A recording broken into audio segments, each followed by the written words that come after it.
puji syukur kehadiran Allah Subhanahu wa Ta'ala yang mana pada hari ini kita masih diberi kesehatan sehingga kita dapat berkumpul di ruangan yang sederhana ini. Selawat dan salam mari kita sanjungkan kepada Nabi besar Muhammad Sallallahu Alaihi Wasallam. Dengan berkat salawatnya semoga kita dapat mendapatkan syafaat yaumil akhir nanti. Amin amin ya rabbal alamin. Penghormatan kepada Bapak Kepala Sekolah dan juga penghormatan saya kepada Dewan Guru yang telah berhadir untuk mengikuti acara diseminasi penyebaran pemahaman budaya positif yang dilaksanakan oleh saya sendiri, guru calon guru penggerak angkatan 11. Selanjutnya kata-kata sambutan dari perwakilan dari Bapak Kepala Sekolah kepada Ibu Firmisnia, saya persilakan.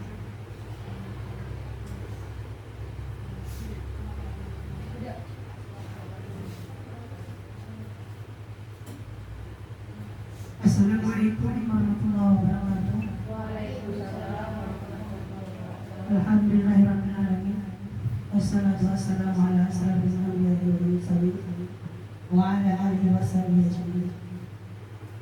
Puji syukur kepada Allah Subhanahu wa Ta'ala yang mana Allah telah memberikan kesempatan kepada kita semua sehingga kita dapat hadir di tempat yang kita cintai ini. Dan tanpa pula selalu beriring salam kita sanjung-sanjungkan kepada Nabi besar Muhammad SAW yang mana oleh beliau telah membawa kita dari alam kebodohan ke alam yang penuh pengetahuan seperti yang kita rasakan saat ini. Pertama-tama penghormatan saya kepada seluruh yang guru, terutama guru penggerak yang telah memberi motivasi kepada kita semua. Dengan adanya guru penggerak sekolah kita,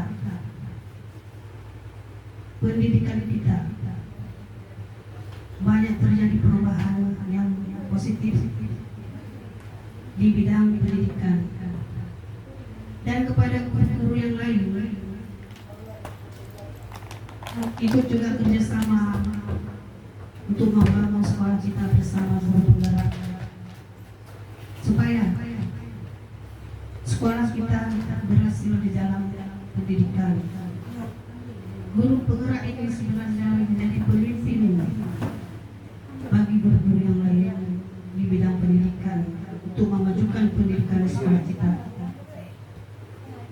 Dan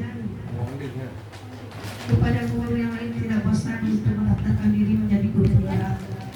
Semakin banyak guru penggerak di sekolah kita pendidikannya semakin maju. Itulah yang dapat saya sampaikan hari ini. Mudah-mudahan tidak bosan. Saya kira wabillahi taufiq wal hidayah. Wassalamualaikum warahmatullahi wabarakatuh.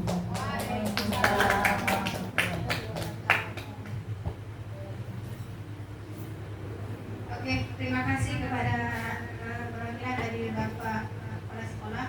Nah, acara selanjutnya diseminasi menyebarkan pemahaman dan penerapan pengalaman budaya positif, yaitu modul 1.4 yang akan saya kemukakan nanti.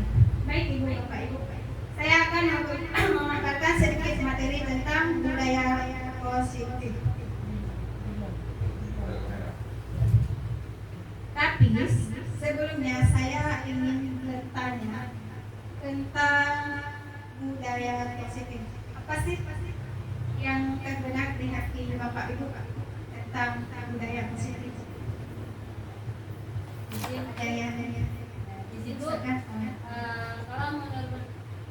Kalau menurut pendapat saya budaya positif itu adalah kebiasaan-kebiasaan yang dilakukan yang bernilai baik yang dilakukan di sekolah, Bu. Itu Bu, kalau menurut pendapat saya, Bu. Oke, ada lagi yang bisa menambahkan?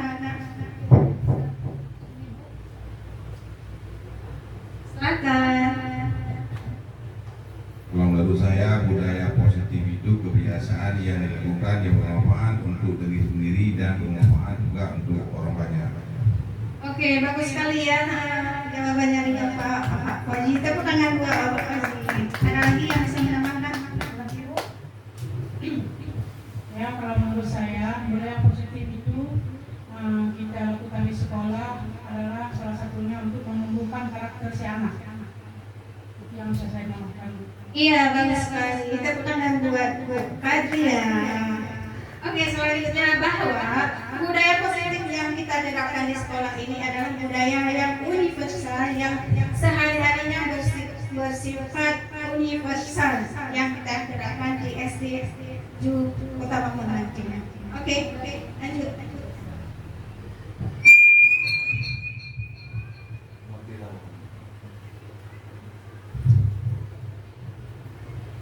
Nah, di sini ada konsep-konsep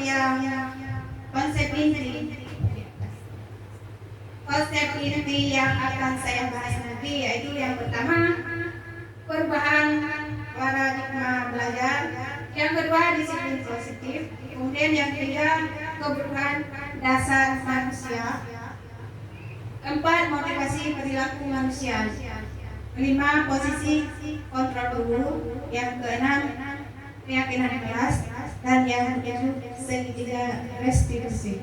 Nah, baik Bapak Ibu.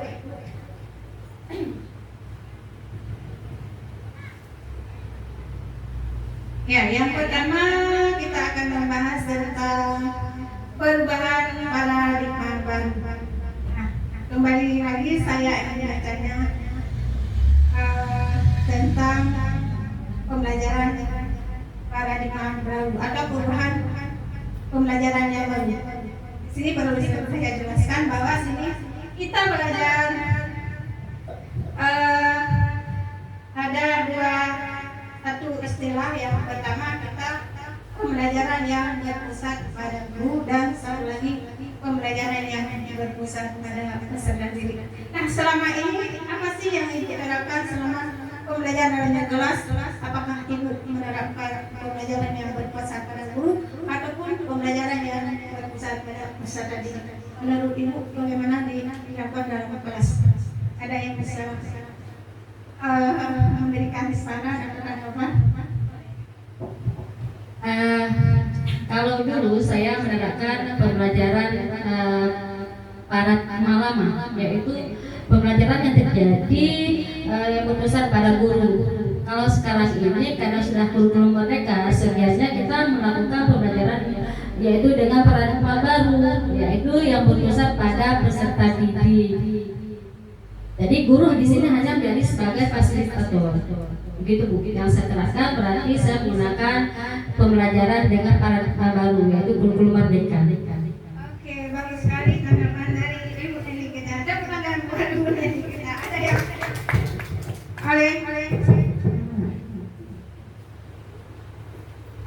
yang lain bagaimana Bapak Ibu? Apakah Ibu masih menerapkan pembelajaran yang berpusat pada peserta didik? Apakah sudah sama? Lu boleh lu. Tidak perlu pada guru, tidak perlu pada murid. Sebenarnya kita menerapkan pembelajaran yang berpusat pada peserta didik. Idealnya kita menerapkan pembelajaran yang berpusat pada peserta didik, karena kita di sini memberikan pembelajaran yang berdiferensiasi.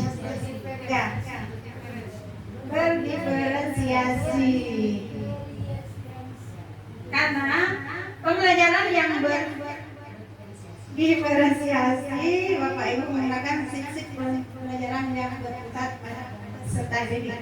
Di sini kita bisa melihat pembelajaran yang sesuai dengan kebutuhan siswa. Maka idealnya kita menerapkan pembelajaran yang berpusat pada peserta didik. Yang dulunya Ibu mengajarkan dulu masa lalu, kalau masih mengajarkan pembelajaran yang berpusat pada guru, sekarang ubah menjadi pembelajaran yang berpusat pada peserta didik. Kita bisa mengubahnya sedikit demi sedikit, tidak harus instan.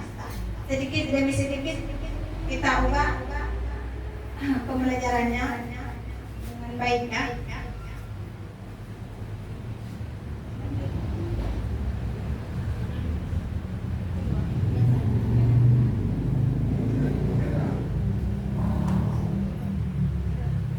Kemudian disiplin positif.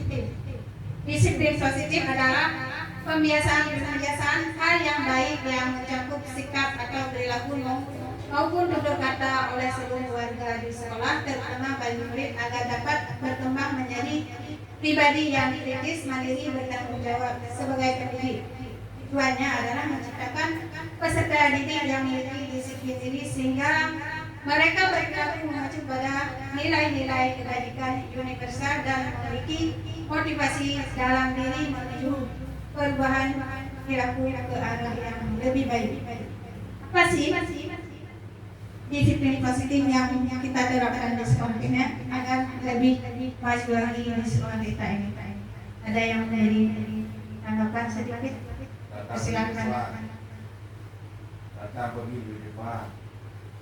Ya. Datang di awal. Datang lebih awal, tepat waktu.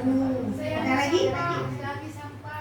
Ya, sama dengan menjaga kebersihan. Ada lagi ibu-ibu? Tanggung. Ya, tanggung jawab juga masuk dalam disiplin positif. Nah.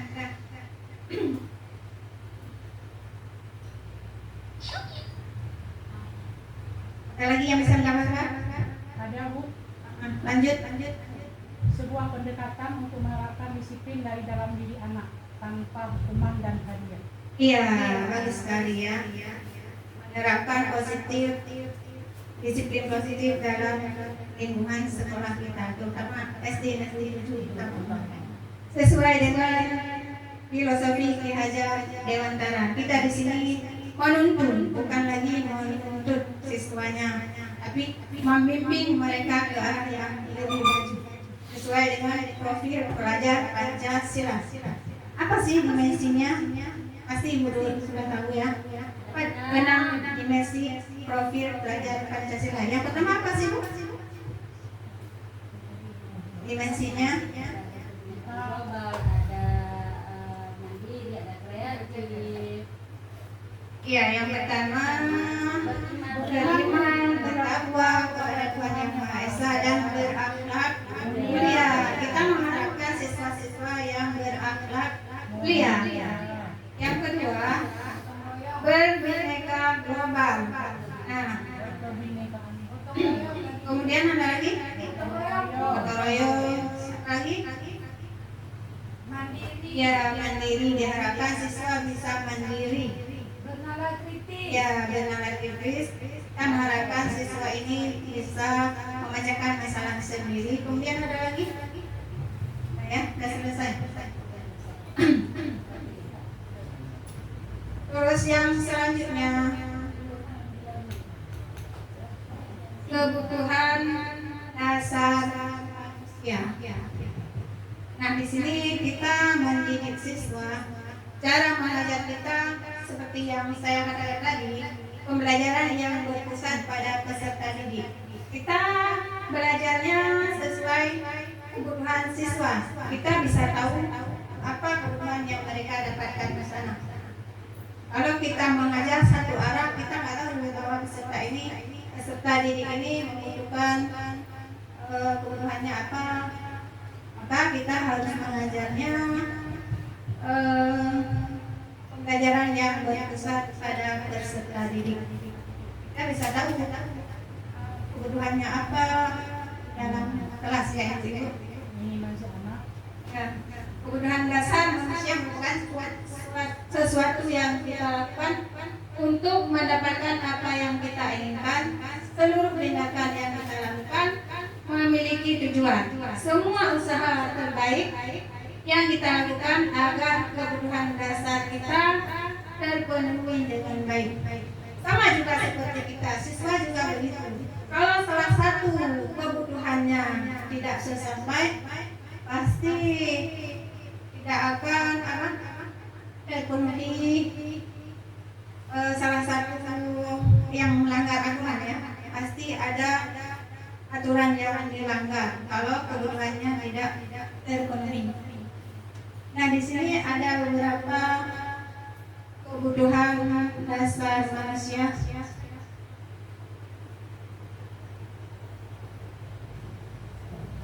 Nah, di sini kebutuhan dasar manusia yang pertama bertahan hidup. Bertahan hidup seperti makanan, pakaian, tempat tinggal, keamanan dan kesehatan. Nah, di sini peserta didik dalam kelas kita lihat apa kebutuhannya. Kadang si anak di dalam kelas ada yang bengong, pas datang sekolah bengong, duduk sendiri. Kita jangan langsung ngecas bahwa dia kita kasih hukuman, jangan. Kita tanyakan dulu kenapa dia. Mungkin salah satu di antara yang 5 ini belum terpenuhi kebutuhannya. Maka si anak ada yang duduk sendiri bengong, ada yang sakit, ya. Mungkin kesehatannya kurang ya, kesehatannya kurang baik. Kita tanyakan, jangan langsung memvonis dia dengan hukuman ya, bapak-bapak ibu ya. Adakah di kelas ibu yang seperti itu? Banyak sekali, apalagi anak kelas 1. Ya, tanyakan mereka, bicarakan sama peserta ini. Mungkin dari rumah mereka ada yang belum makan, ada yang belum minum. Makanya kita tanyakan pada mereka, kasih mereka makan sedikit ya. Boleh makan sebelum, kasih waktu untuk mereka 5 menit ya, sebelum jam pembelajaran. Yang kedua, kasih sayang dan rasa diterima. Rasa diterima diperlukan berbagi kerjasama dan menjadi bagian dalam kelompok. Nah, siswa di sini juga dibutuhkan kasih sayang. Ketika kita membuat kelompok, dalam kelompok ada siswa yang tidak mau mengerjakan, pasti teman-temannya dibilang, Bu, dia nggak mau mengerjakan, dia duduk. Mungkin dia butuh dipedulikan. Kita tanyakan juga sama siswa ini, jangan kita ngecas beri hukuman seperti tadi ya. Kita tanyakan dulu sama siswa ini, dia ingin dipedulikan sama teman-temannya. Yang selanjutnya, penguasaan. Nah, di sini penguasaan harga diri, keinginan untuk dianggap memimpin, berprestasi, diakui dan didengar. Nah, penguasaan ini ada si anak yang lebih aktif ataupun dia ingin apa-apa ingin dipuji, apa-apa ingin maju. Kasih dia kesempatan, kasih dia ataupun bisa jadi kasih dia sebagai ketua kelas, bisa jadi karena ini ingin dia dihargai, ingin dia memimpin. Kasih kesempatan kepada siswa ini ya. Yang selanjutnya kebebasan, mandiri, memiliki pilihan mencoba hal baru dan mampu mengendalikan ke arah dirinya. Ya, ini ingin kebebasan dirinya. Kita kadang mengajar hanya ceramah, bercerita ataupun mentransfer ilmu. Itu tidak mungkin ya, karena si anak akan terkurung dengan pembelajaran yang kita berikan. Si anak ingin bebas. Makanya kita seorang guru harus bisa menciptakan pembelajaran yang berkreatif, berinovatif, ya, berinovatif sehingga siswa ini tidak bosan dengan gurunya. Kenapa siswa kadang-kadang malas di kelas kan, nggak mau apa-apain, padahal gurunya tidak berinovatif. Maka kita seorang guru harus bisa menguasai metode pembelajaran di dalam kelas. Jangan hanya berceramah atau mentransfer ilmunya saja. Kasih mereka pembelajaran yang berdifferensiasi.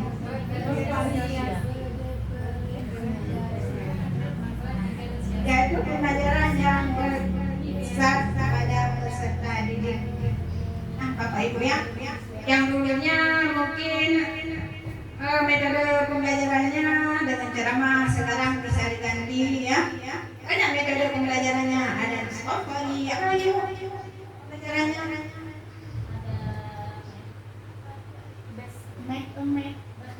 ya, kuisi bisa kasih, kita kasih kuisi pertanyaan ya, siswa ya, inquiry. Ada banyak metode yang kita ciptakan supaya siswa ini tidak bosan dengan pembelajaran dengan ceramah saja ya, kita ubah sedikit demi sedikit ya Bapak Ibu ya. Kemudian kesenangan, bermain humor, antusias dan tertawa. Ini sama dengan yang tadi bermain. Mereka butuh kesenangan karena belajar seperti kelas 1, belajar sambil bermain. Jangan terlalu tegang karena siswa mungkin kalau kelas 1 beda ya. Kita harus belajar sambil bermain. Selanjutnya motivasi perilaku manusia. Motivasi merupakan dorongan yang timbul pada diri seseorang secara sadar atau tidak sadar untuk melakukan suatu tindakan dengan tujuan tertentu. Yang pertama, menghindari ketidaknyamanan.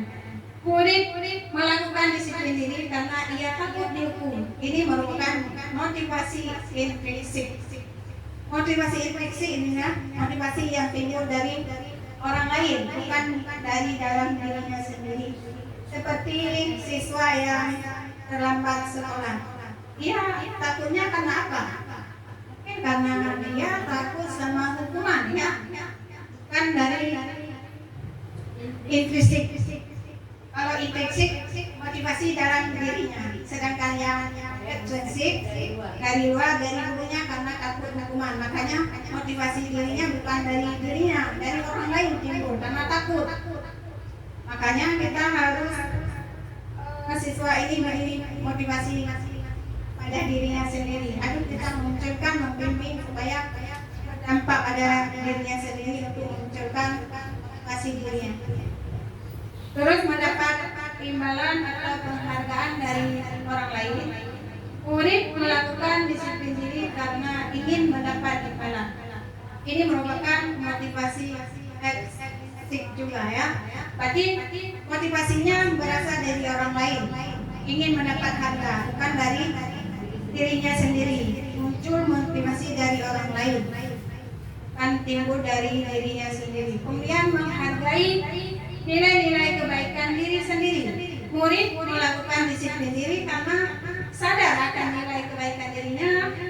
Ini merupakan motivasi intrinsik. Inilah yang kita maksud bahwa didiklah peserta didik kita untuk menemukan motivasi dirinya, motivasi dari dirinya sendiri. Iya boleh, silakan. Apa yang harus kita lakukan sebagai seorang guru untuk memunculkan motivasi intrinsik di dalam diri anak tersebut? Ya, ada yang bisa menjawab pertanyaan bagaimana memunculkan motivasi yang ada dalam dirinya. Ayo Bapak Ibu, masih semangat enggak? Ayo. Ada yang beri tanggapan? Beri. Bagaimana kita menciptakan motivasi dalam diri peserta didik tersebut? Silakan. Motivasi dalam diri sendiri, bagaimana kita menciptakan?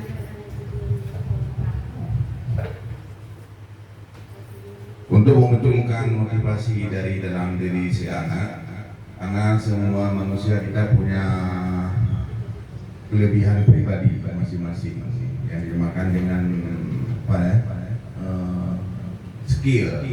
Semua manusia punya skill, cuma kadang-kadang skill tersebut tidak bisa dikembangkan karena ada faktor-faktor kurang dukungan dan lain sebagainya. Jadi kita sebagai guru untuk memberikan dukungan pada anak untuk membagikan skill si anak berupa pancingan-pancingan, misalnya seperti menanyakan punya cita-cita tidak. Jadi semua jawab ada yang macam-macam. Jadi berdasarkan jawaban cita-cita mereka tersebut, kita memberikan aplaus ataupun dukungan, arahan-arahan untuk mencapai cita-cita yang masing-masing. Menurut saya gitu ya.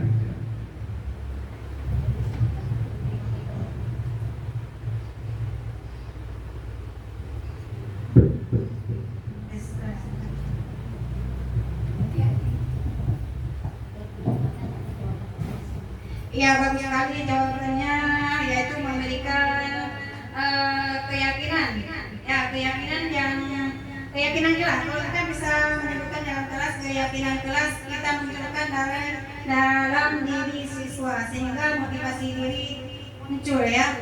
Itulah untuk diri itu kan motivasi diri. Selanjutnya, apakah kamu masih sehat kah? SD Negeri 7 Utama luar biasa. Sekali lagi, jangan ngantuk ya. SD Negeri 7 Utama luar biasa. Oke, terima kasih tepuk tangan buat kita semuanya. Lanjut, disiplin dengan identitas jaga. Ya, ini Bapak Ibu yang perlu diperhatikan, ini ada disiplin yang identitasnya gagal. Ya, yang membuat siswa gagal. Yang pertama, hukuman meyakinkan, tidak nyaman, murid takut, memaksa murid menyembunyikan kesalahan, murid menjadi rendah diri dengan hukuman. Yang kemudian, hukuman ini adalah merendahkan siswa. Siswa ini tidak nyaman dengan kita. Siswa ini akan jatuh takut, ya takut pada dirinya, takut pada sama gurunya karena ada hukuman. Karena hukumannya bersifat tiba-tiba ya, beda dengan restitusi, konsekuensi. Kalau hukuman hanya sepihak dari arah gurunya saja, beda dengan restitusi. Karena ini jatuhnya tiba-tiba, hanya sepihak dari gurunya, maka siswa ini akan takut, tidak nyaman dengan kita. Kemudian penghargaan tidak efektif, merusak hubungan, mematikan kreativitas, menghukum dengan sistem ranking, merampas hak harga dirinya. Ini sama juga, tanpa penghargaan mungkin siswa ini akan mampu, dia mengharap sesuatu dari dirinya.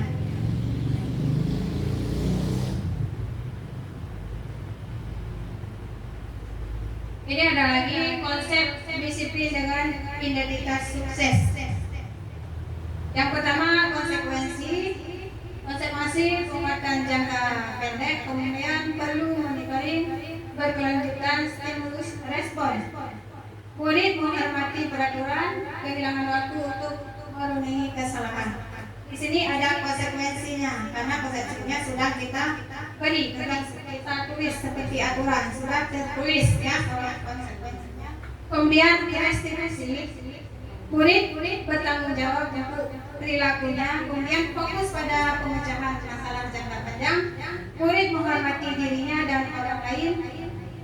Kemudian ada teori kontrol diri sendiri yang melakukan kontrol, murid bersemangat memperbaiki kesalahannya. Restitusi ini adalah restitusi keyakinan yang kedua arah sepakat ya. Kalau restitusi ada keyakinannya kedua belah pihak. Kemudian motivasi perilaku manusia, yang pertama adanya hukuman. Hukuman ini yang seperti saya katakan tadi tidak terencana, tiba-tiba. Murid tidak tahu apa yang akan terjadi, bersifat satu arah, berupa hukuman fisik atau psikis. Karena di sini seperti siswa yang telat datang ke sekolah, terlambat datang ke sekolah, kita memberikan hukuman dengan lari di lapangan sejumlah 3 keliling ya. Ini merupakan hukuman secara tiba-tiba. Yang kemudian konsekuensi terencana, disepakati sesuai peraturan. Murid tetap dibuat tidak nyaman. Sikap guru selalu memonitor murid. Ini ada kesepakatannya yang tertulis ya, seperti peraturan sekolah tertulis. Siswa bisa baca sendiri karena ada aturannya. Kemudian restitusi, proses menciptakan kondisi bagi murid untuk memperbaiki memperbaiki kesalahan, proses kolaborasi yang mengajarkan murid untuk mencari solusinya sendiri. Nah, di sinilah kalau bisa kita seorang guru menerapkan restitusi ini ya, memperbaiki kesalahannya. Tidak harus mengecas dia dengan hukuman. Kita tanyakan kepada peserta didik ini apa kesalahannya. Jangan langsung mengecas dia dengan hukuman. Ini ada posisi kontrol guru. Di sini yang pertama sebagai penghukum, yang kedua sebagai pembuat merasa bersalah, kemudian sebagai teman, yang keempat sebagai komando, yang kelima sebagai manajer. Nah, kira-kira di sini posisi kontrol apa yang pernah Ibu terapkan di sekolah? Kira-kira apa ya? Posisi kontrol apa yang pernah Ibu terapkan di kelas? Kalau ada siswanya yang terlambat, apa sih Bu? Ada yang bisa jawab? Ada yang manajer? Ada lagi? Ada lagi? Dua juga boleh, tiga juga boleh. Terserah yang pernah Ibu terapkan di kelas Ibu masing-masing. Ada? Iya, ada pemantau. Ada lagi? Dua juga boleh. Ya, yang kedua membuat merasa bersalah. Kalau guru kelas 2 bagaimana? Ibu, posisi kontrol Ibu yang pernah Ibu terapkan di kelas. Iya, sebagai teman boleh juga. Ada lagi Bu? Udah itu aja. Dan jadi manajer, jadi pemantau. Kamu jadi penghukum. Ibu, bisa nggak Ibu jelasin satu persatu? Iya boleh nanti ya kita lihat. Kalau sebagai penghukum, siswa sebagai penghukum itu langsung kita hukum.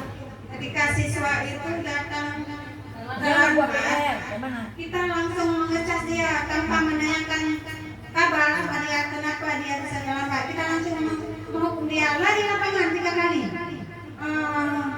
Sapu sampai bersih lapangan kantor ya, lapangan sekolah. Nah, itu merupakan hukuman yang sepihak tanpa kita sepakati dengan siswa, tanpa restitusi ya, langsung kita mecah sendiri satu arah dari guru. Kemudian pembuat merasa bersalah. Lanjut.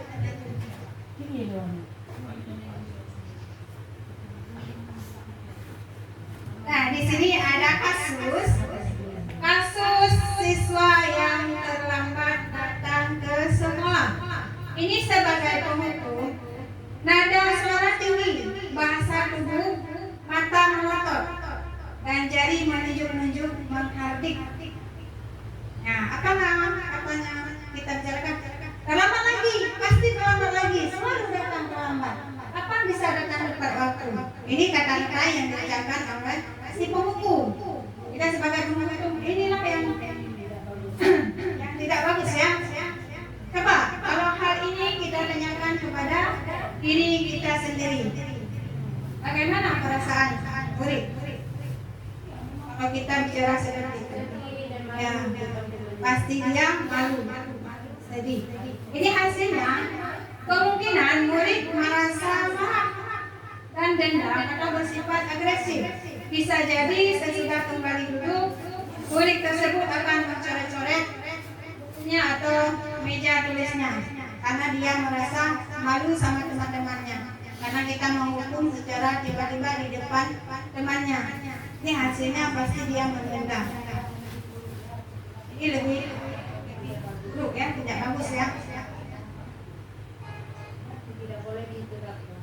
Kemudian pembuat rasa bersalah, nada suara memelas, halus, sedih, bahasa tubuh merapat, ada anak lesu. Ini kata yang dibicarakan, Fatih, kamu ini bagaimana ya? Kamu sudah berjanji dengan ibu, tidak akan terlambat lagi. Kamu kenapa ya senang sekali mengecewakan ibu? Ibu benar-benar kecewa sama kamu. Nah, hasilnya apa? murid akan merasa bersalah telah mengecewakan ibu atau bapak gurunya. Mungkin akan merasa menjadi orang yang gagal dan tidak sanggup membahagiakan orang lain. Ini kata yang dibicarakan mengecewakan. Kemudian sebagai teman, nada suara ramah, akrab, dan bercanda, bahasa tubuh merapat pada murid, mata dan sejenak. Apa yang dikata-kata? Hati, ayolah. Bagaimana sih kamu? Kemarin kamu sudah janji ke bapak, kan? Kenapa terlambat lagi? Sambil tertawa ringan, gurunya sambil senyum. Ya sudah, tidak ada apa-apa. Dulu nanti bapak guru bantu kamu ini sambil tersenyum sebagai kawan. Hasilnya apa? Hasilnya murid akan senang, akrab dengan gurunya. Ini termasuk dampak yang positif juga. Hanya saja di sisi negatifnya, murid menjadi tergantung pada guru tersebut. Bila ada masalah, dia merasa bisa mengandalkan guru-guru tersebut untuk membantunya. Dia hanya sebagai kawan. Cuman yang negatifnya, dia hanya tergantung pada guru tersebut. Sedangkan pada guru lain mungkin dianggapnya bukan teman, ya, hanya tergantung pada guru tersebut.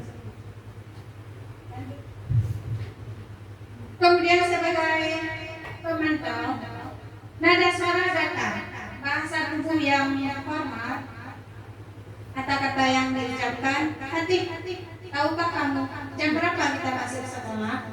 Tahu Pak, pasti jawabannya ya. Kamu terlambat 15 menit. Apakah kamu sudah mengerti konsekuensi yang harus dilakukan bila terlambat? Ini ada aturannya, ada kita tanyakan konsekuensinya, karena konsekuensinya sudah tertulis sama dengan peraturan. Kita tanyakan, ini sebagai pemantau. Kemudian hasilnya apa? Murid memahami konsekuensi yang harus dijalankan karena telah melanggar salah satu peraturan sekolah. Guru tidak menunjukkan suatu emosi yang berlebihan, menjadi marah atau membuat merasa bersalah. Kalau ini ada konsekuensinya, ada aturannya, bisa kita tanyakan langsung kepada muridnya, ya. Kemudian yang sebagai manajer, manajer bukan saja di perusahaan, ya, tapi di sini di sekolah juga ada manajernya. Nada suara tubuh, bahasa tubuh tidak kaku, mendekat ke murid. Kata-kata yang diucapkan, hati, apakah kamu mengetahui jam berapa sekolah dimulai? Jawabannya pasti tahu. Tahu Pak, jam 7.30. Ya, jadi kamu terlambat. Kira-kira bagaimana akan kamu perbaiki masalah ini? Pasti jawabannya dia akan berusaha lebih cepat lagi ke sekolah. Kita menanyakan konsekuensinya sama dia. Kemudian hasilnya apa? Fokus pada murid bukan untuk membahagiakan guru atau orang tua. Murid sudah mengetahui adanya suatu masalah dan sesuatu perlu terjadi. Bila guru mengambil posisi pemantau pada posisi manajer, guru akan mengembalikan tanggung jawab kepada murid untuk mencari jalan keluar permasalahan dengan bimbingan guru. Di sini sebagai manajer kita membimbing yang mengetahui kesalahannya apa. Ini contoh lain penerapan 5 posisi kontrol. Sebagai penghukum, ini sudah jelas ya, berdiri dengan sebelah kaki di depan kelas. Ini sebagai penghukum. Kemudian yang kedua, perempuan merasa bersalah. Kesekian kali ibu sudah ingatkan kamu. Kamu senang ya melihat ibu terus-terusan bertindak seperti ini. Ini sebuah merasa bersalah, membuat merasa bersalah. Murid akan merasa bersalah jika ucapan yang kita ucapkan seperti ini. Nah, sebagai pemantau, kamu sudah melakukan kesalahan dan sudah mengetahuinya konsekuensinya. Sekarang selesaikan dan segera kumpulkan. Ini sebagai pemantau. Dan sebagai teman, ayolah kamu kerjakan tugasnya. Nanti kalau sudah selesai kita main ya. Ini sebagai teman. Kemudian sebagai manajer, Apakah kamu tahu kesalahanmu? Keyakinan sekolah apa yang kamu langgar? Dan apa yang akan kamu lakukan untuk menyelesaikannya? Ini sebagai manajer. Izin Bu. Boleh, silakan Bu. Dari 5 posisi kontrol guru ini, dari siapa sih ini Bu? Posisi kontrol guru ini dari siapa? Kalau menurut ibu yang lain bagaimana sih Bu? Posisi kontrol yang terbaik di antara yang kelima ini. Terbaik, kalau terbaik Bu, kalau menurut saya itu kita seorang manajer. Kita Ya, seorang ya. manajer. Ini yang saya tanyakan Bu, dari siapa sih 5 kontrol guru ini?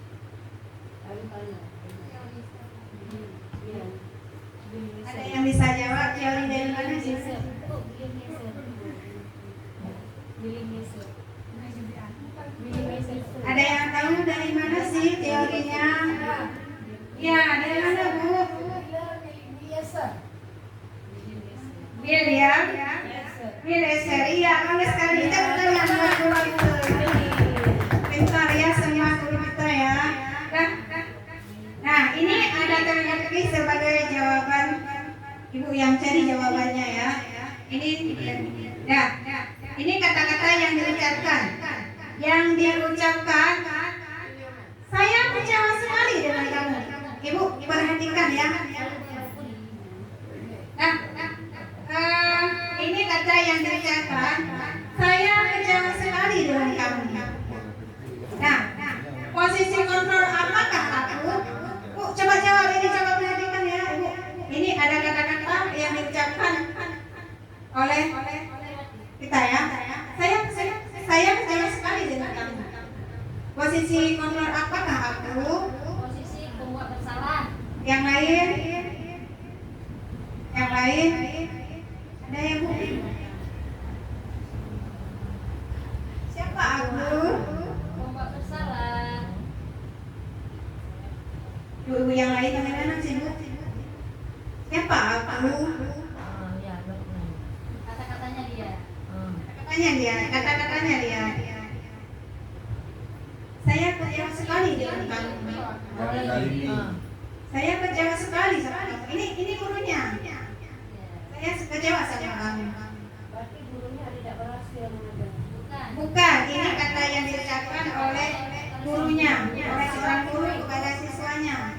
Apakah dia sebagai teman, ataupun sebagai pemantau, ataupun sebagai penghukum, ataupun sebagai teman? Atas lampu nih. Bunyi. Baik teman, ada yang sebagai pembuat bersalah. Kita lihat jawabannya ya. 1, 2, 3.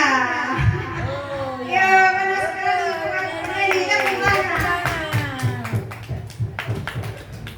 Nah, lihat lagi. Ucapan yang dikatakan oleh ibu guru. Kamu tidak pernah benar melakukannya. Sekarang keliling omongan 3 kali. Siapa aku? Benar sekali. Kalian jawabannya dulu. Pintar ya ibu-ibu ya. 2. Ya jawabannya dulu. Jawabannya silakan Bu. 1, 2, 3. Kurang mendukung. Dan selanjutnya. Nah, ada lagi. Kira-kira bagaimana kamu akan memperbaiki masalah ini? Posisi apa aku? Oke, kita lihat dari 1, 2, 3. Siapa aku? Iya, tepat kita semuanya. Ada lagi. Nah, kita lihat lagi. Ayolah, lakukan demi Bapak Ibu. Posisi kontrol apakah aku? Kalian dulu, betul nggak? Oke, kita lihat. Keren. Bagus. Tepuk tangan bagi kita semuanya. Ada sebagai teman ya. Ada lagi? Ada. Lagi. Kamu terlambat 15 menit. Apakah kamu sudah mengerti konsekuensi yang dilakukan bila terlambat? Posisi siapakah aku? Ayo Ibu, siapa aku? Ayo. Ya, mantap. Siapa aku? Ini ada konsekuensinya. Apakah kamu sudah mengerti konsekuensi yang dilakukan bila terlambat? Pemantau. Iya, siapa aku? Pemantau. Iya, ada yang jawab pemantau, ada yang jawab penghukum. Iya, pemantau, ada lagi. Dan kita lihat jawabannya. Ya adalah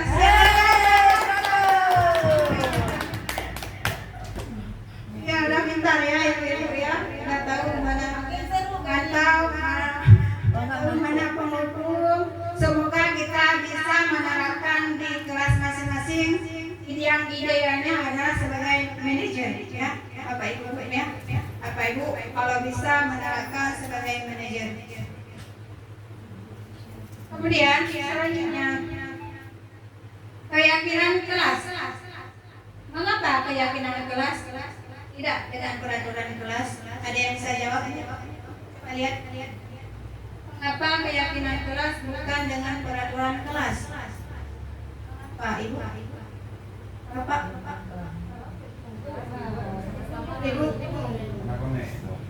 Ibu, tadi sudah dibahas tentang keyakinan kelas. Kalau peraturan sekolah, yang ingin saya tanyakan, mengapa keyakinan kelas bukan dengan peraturan kelas? Iya. Saya ingin bertanya, mengapa keyakinan kelas tidak peraturan kelas? Kenapa? Kalau keyakinan kelas dibuat guru dengan siswa secara bersama-sama dengan kesepakatan bersama.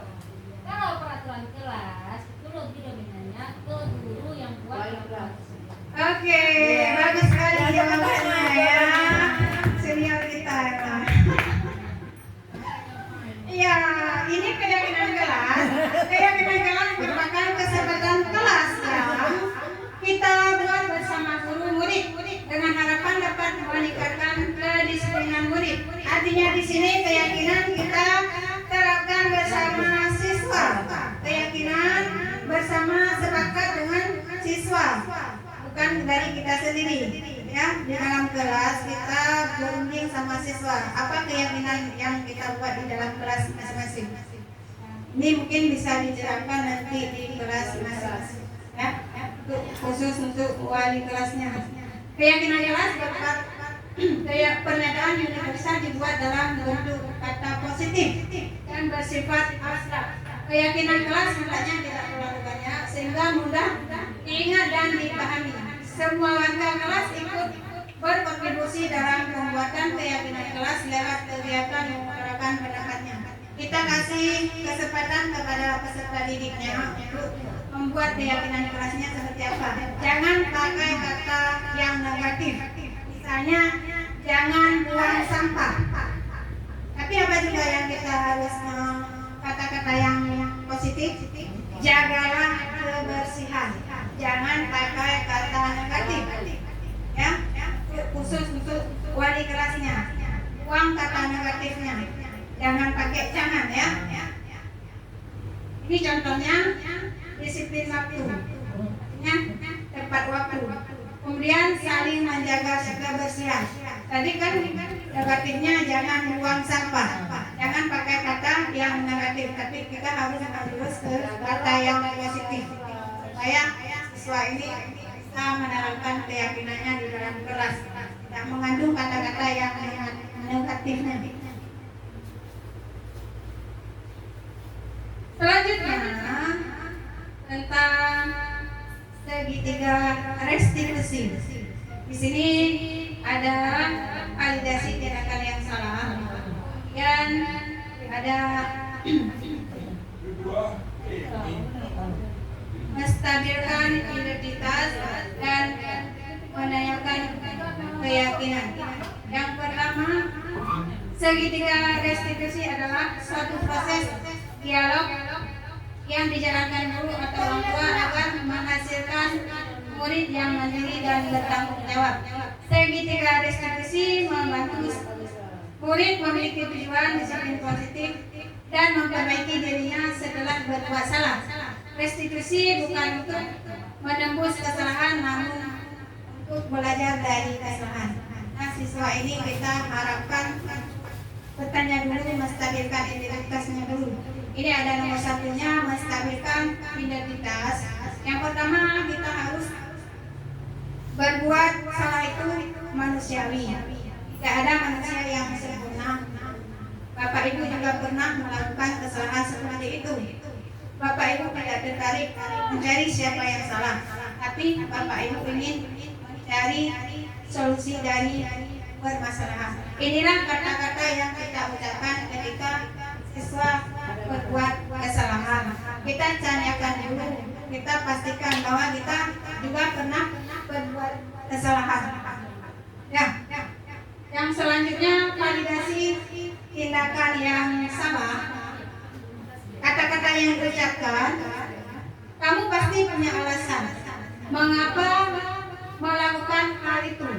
Padahal kamu bisa melakukan yang lebih buruk dari ini ya. Kamu patut bangga pada dirimu sendiri karena kamu telah melindungi sesuatu yang penting buatmu. Ini kata-kata yang diucapkan untuk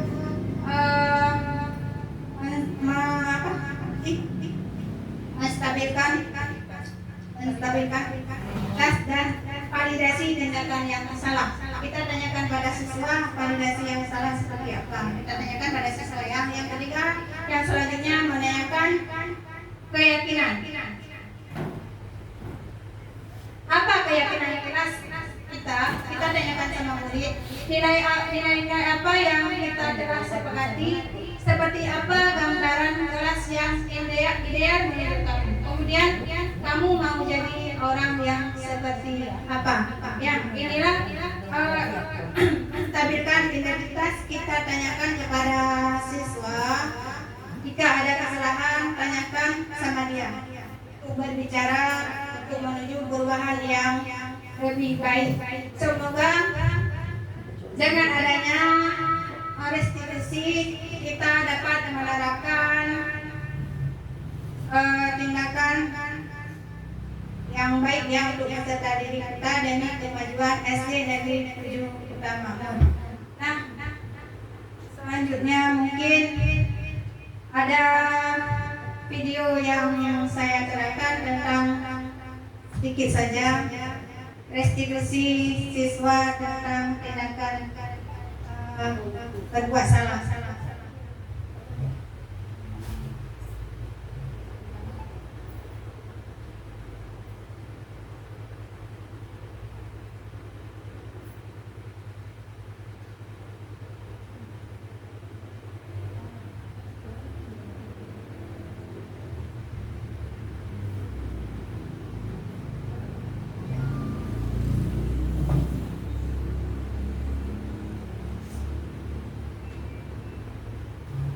Nah, saya pernah berbuat untuk mengidentifikasi kesalahan dengan restitusi. Ini sebagai contoh penerapannya saja ya Bapak Ibu.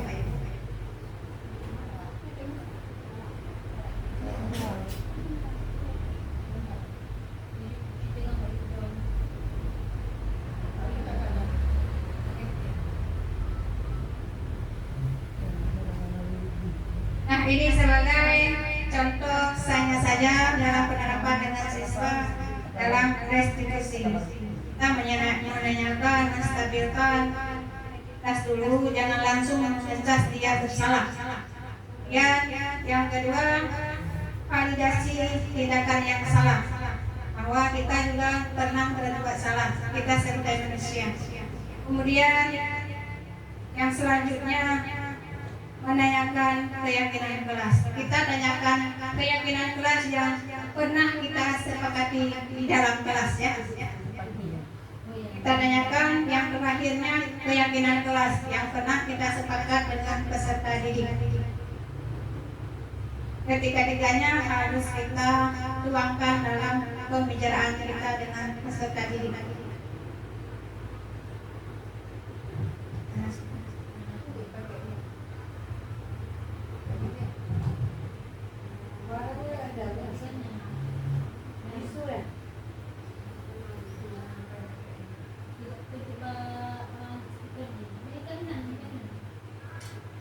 mencari Pak Sudi.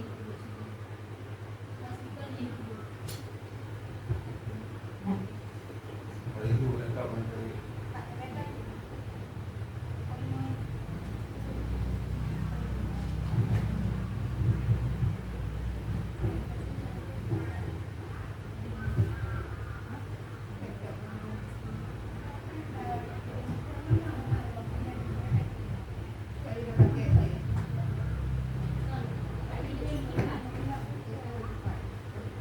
Betul, betul, Pak. Betul, lengkap. Betul, lengkap, Pak.